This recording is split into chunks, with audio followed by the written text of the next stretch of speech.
ऋषिकेश नमस्कार. बघा, तुम्ही पाहतात युट्यूब चॅनल स्नेकर प्रतिभा ठाकरे. आता आपण आलोय कसुरा या गावामध्ये.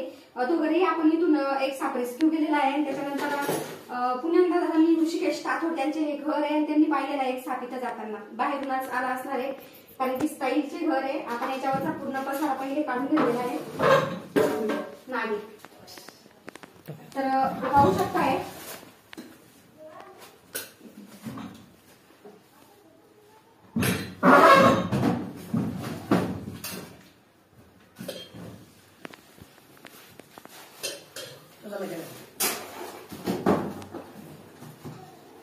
त्याला जायला लागला नाही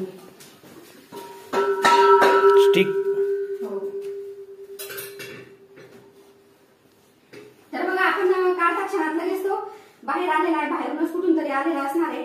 आणि ज्या वेळेस आपण त्याला हात लावते तर तो खूप चिडलेला राहते. तर पाहू शकताय 4 मुख्य विषारी सापांपैकी एक विषारी साप आहे. 7 फुटापर्यंत एरिया वाईज कमी जास्त हा होते. एक मिनिट थोडं सोडते. पहिली गोष्ट त्याला सरपडता येत नाही ना, आणि स्टाईलवर चिडला तर थोडा विषारी आहे ना. हा विषारी. चला बाहेर निघू आपण.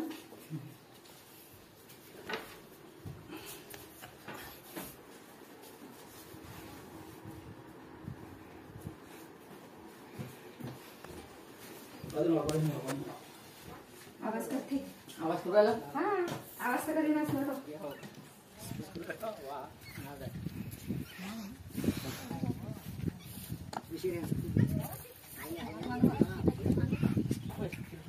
तर बघा, पाहू शकताय आपण हा थोडा हवेमध्ये बाहेर आणलेला आहे, कारण की मध्ये स्टाईल होती त्याच्यावर तो घाबरत होता, कारण की त्याच्या शरीर हे खाली त्या स्टाईलला चिपकते म्हणून. तर विषारी साप आहे. आणि या सापाविषयी बघा मी आज एक माहिती सांगते. या सापाविषयी आज एक माहिती सांगते. बऱ्याच जणांना वाटते की या सापाच्या अंगावर ऍक्टिव्ह खूप येतो. या सापाच्या अंगावर नागमणी असते डोक्यावर. खूप जणांना वाटते, तसं काही नसते. त्याच्या डोक्यावर नागमणी वगैरे काही नसतं. मागचे जे गारुडी लोक होते त्याच्या डोक्यावर म्हणजे ही वरची जे डोक्याची आपली हे असते ना खोपडी, ते थोडं काढून त्याच्यावरची चमडी काढून त्याच्यामध्ये ब्रांझाईल नावाचा एक खडा असते निळ्या कलरचा, तो ठेवायचे. आणि त्याच्यानंतर मग असे बरेच जण जमले की सांगायचे की तुम्हाला जर नागमणी पाहिजे तर त्याची किंमत ते ठेवायचे. आणि त्यानंतर त्यांच्या समोरूनच एक चीर पाडून ते काढायचे. पण तो पहिलेच ठेवलेला असायचा आहे. त्याचा उपयोग त्याला कोणत्याही प्रकारचा होत नाही. आता तुम्ही पाहू शकताय याच्या डोक्यावर संरक्षण सुद्धा 60 दिवसापर्यंत करते. ज्यावेळेस त्याच्यातून पिल्ले निघायला सुरुवात होते त्यावेळेस मात्र तो अंडे सोडून जाते. हा एकमेव नाही आहे, असाच अजून अजगर पण आहे जो अंड्यांचं रक्षण हा करत असतोय. काय म्हणणं काय या थोडं स्टाईल माग त्यांच्या बाहेरूनच गेला असणार आहे, मध्ये तर नाही. तो पहिलेच घाबरलेला होता. तो रात्री असू शकताय, कारण की जोपर्यंत त्याला बघा भीती वाटणार नाही तो आपल्या अंगावर येत नाही किंवा आपल्याला इजा पोहोचवण्याचा प्रयत्न करत नाही.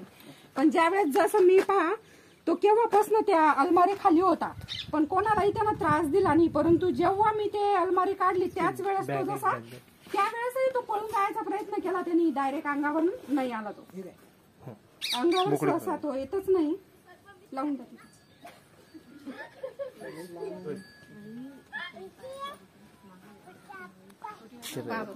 होते काय म्हणणं काय स्टाईल हा ग फक्त त्यांच्या बाहेरूनच गेला असणार आहे, मध्ये तर नाही. तो पहिलेच घाबरला. चिडल्यानंतर असा आवाज आणि फणा काढते तो.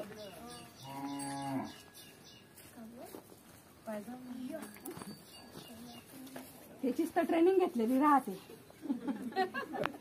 त्याला कसा हँडल करायचं. लावली पिशवी लावून द्या एका ठिकाणी.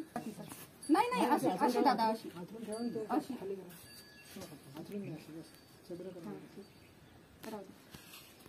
ठीक आहे. बघा आपण आज जरा कामानुसार मी बाहेर गेलेली होती. माझ्याजवळ बॅग वगैरे नाही, पण स्टिक नेहमी असते.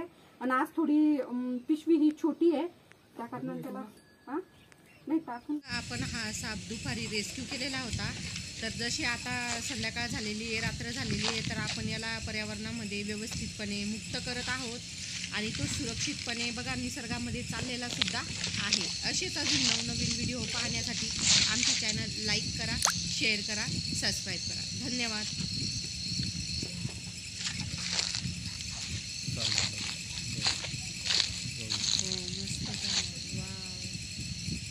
अगदी सुंदरपणे तो त्याच्या पर्यावरणामध्ये पूर्णपणे गेलेला सुद्धा आहे. धन्यवाद मित्रांनो.